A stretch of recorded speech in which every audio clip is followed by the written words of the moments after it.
Good morning and welcome to your Farm and Home Show. My name is Joanna Coles, and this morning we're visiting with Kristin Hildabrand, Warren County Extension Agent for Horticulture, and we get calls, I know you get calls a lot about poison ivy. Yes, poison ivy is not just one that you find in a tree. It can actually be one that grows like along the road. It also can grow in like different landscape areas, garden beds, things of that nature. So you really have to be careful and kind of know what to look for. So we first wanted to address, how to identify poison ivy. So I'm sure a lot of our, viewers have heard leaves of 3, let it be. And that's like the big indicator of knowing how to identify poison ivy. But poison ivy is a compound leaf, and it also has 3 leaflets to it. Generally, the 2 that right across from each other are real close together. There's a little bit of a stem for the one that's long, but the 3 leaves, they can be kind of scalloped edge.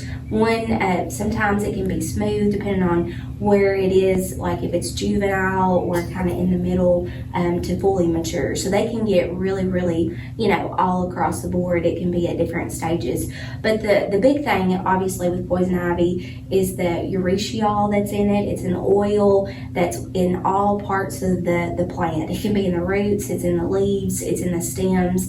And so anytime that you brush up against it or you're handling it, because again, it can be real close to our garden areas, then you're going to probably break out in a rash. Sometimes other people are more sensitive to the allergy than others. So, it really just depends on, the person and kind of their allergic reaction to it. So you do need to, try to take care of it as quickly as possible. And that's why we're talking about it now, to help you identify it a little bit better. But generally, it's going to have a little bit of red right along the stem area. That's another indicator of it. But, poison ivy is pretty in the fall. It's got a really pretty red color to it. The berries will actually be white, and a lot of the birds and I think other animals will actually ingest it, and then that's how it's spread, is through seed. So it's not just commonly found in trees. It can really happen anywhere. So just be really, really cautious. Definitely you want to clothe up.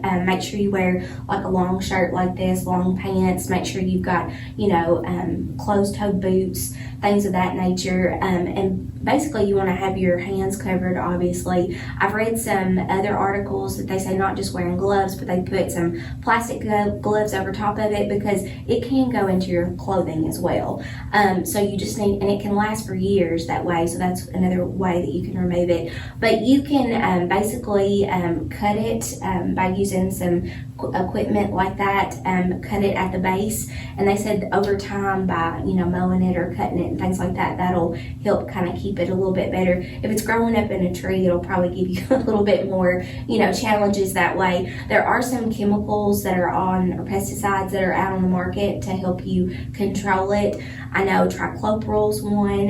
It's called like a brush be gone. That's like the brand name for it, that helps with poison ivy control. You can also use glyphosate. Again, you have to read those labels really closely in order to know how to apply it correctly, because those, if you have anything desirable plant species wise around it, it can cause, some of that to not be as desirable to those plants.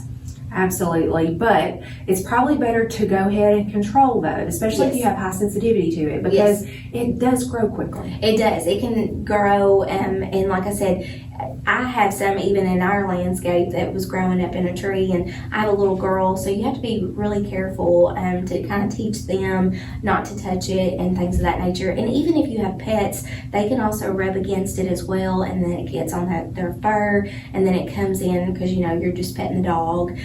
So just be very, very cautious about it. And again, there's some lookalikes. We have Virginia creeper that is commonly mistaken for poison ivy. It actually has a compound leaf but 5 leaflets, and it also likes to climb like poison ivy. But just look for that leaves of 3 and definitely let it be. Now, Kristin, if people they think they might have it, can they send photos into the extension office to get it positively ID'd? Yes, you can contact us here if you're in the Warren County community, and we can certainly get it identified for you. All right, Kristin, we'll certainly appreciate the information and hopefully keep you safe and away from poison ivy this summer. But if you have questions, make sure to contact your local extension office. Thanks for watching and have a great day.